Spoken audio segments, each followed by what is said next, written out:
There was a big mountain countless miles high called as Trikuta, meaning three peaks. It was surrounded by ocean of milk. Between the peaks lay an island with trees, creepers and shrubs. The sound of waterfalls echoed in every direction. The gardens were beautifully decorated with all types of trees and chirping birds.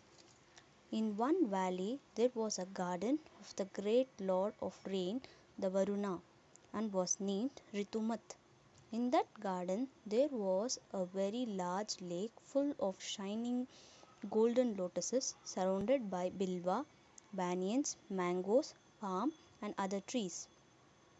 The leader of the elephants, who in the company of his wives lived in the forest, one day wandered around on that mountain and searching for water with sweat dripping, Gajendra the elephant, along with other elephants, walked towards the mountain. From a distance he smelled the water with the pollen of the lotus flowers carried by the breeze. With his thirsty company and his vision clouded, he hurried for the bank of that lake. On nearing the lake, he with his trunk drank his fill, relieving himself from the fatigue. Just as he was done, his eyes fell upon a most beautiful golden lotus. Wanting to offer it to the Lord, he stepped into the lake and plucked the lotus with his trunk.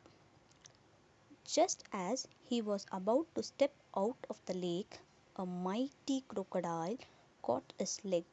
With his mighty strength, the elephant tried pulling, knowing that his actions against the crocodile were fruitless.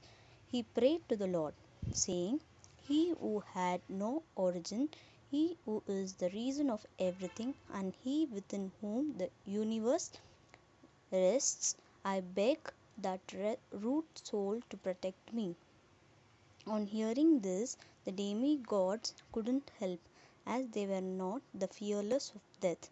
The Brahma couldn't help because he was not root soul, and since Gajendra did not direct his prayer to any particular personal appearance, he was not approached by any of the diverse appearances of Brahma's independent demigods. The cry of the elephant finally reached the ears of the Lord of the Vaikunta, since he stands for the complete description of the elephant. On hearing his prayers and seeing the sight of Gajendra almost about to drown, the Lord blamed himself for not rescuing him earlier. He hustled down from his snake bed. Vishwasena tried to place the Lord's footwear, and Lord's wife tried to ask him what his hustle was about. But the Lord pushed through them. Having no time to converse, he directly went to Garuda and asked him to go. Perplexed, Garuda asked him where to. The Lord replied, "To the mountains of the Trikuta."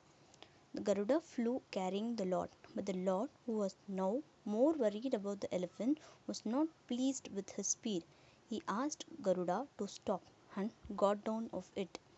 Then he lifted the Garuda and carrying him on his shoulder, the Lord flew towards the Trikuta hill.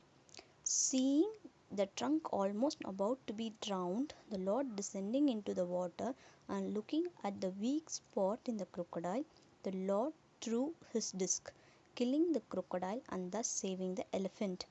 Once saved, elephant said to the Lord, "O Lord, please do not have the opinion that I called you to save me just on a wish to live. I called you to save me because I was worried that I will die without offering this golden lotus at your foot." On listening this, the Lord, turning happy with Gajendra's reply, went near the elephant and dressed the wound by tearing up a piece of its garments.